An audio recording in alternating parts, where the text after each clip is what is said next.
El cicle de conferències Un país de tots, impulsat per l'ANC de Vilafranca, continuava ahir amb el doctor en Història i president de l'IEP, Ramon Arnabat, analitzant les relacions entre Catalunya i Espanya entre el 1714 i el 2014.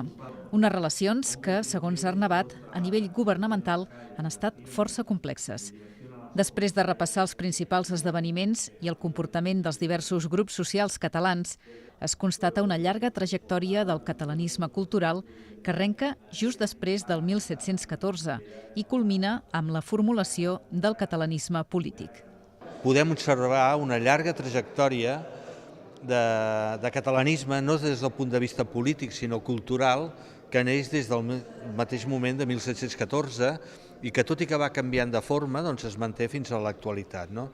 I aquesta evolució comença per uns aspectes fonamentalment històrics, segueix amb uns aspectes culturals i culmina pròpiament en la formulació del catalanisme polític, no? En el decurs de la conferència, el professor de la Rovira i Virgili va llegir textos del segle XIX que semblaven extrets d'algun diari madrileny de l'actualitat.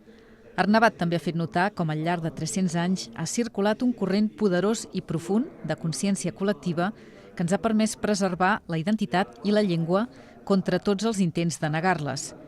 Tot i que des del 1714 fins ara les relacions no sempre han estat tan complexes i distants, el president de l'Institut d'Estudis Penedesencs veu complicat un canvi d'actitud. Hi ha determinats moments de la història que sembla que aquesta reacció anticatalana, per dir d'alguna manera, disminueix, baixa el suflé, però precisament estem en un moment en què el suflé torna a estar inflat, no?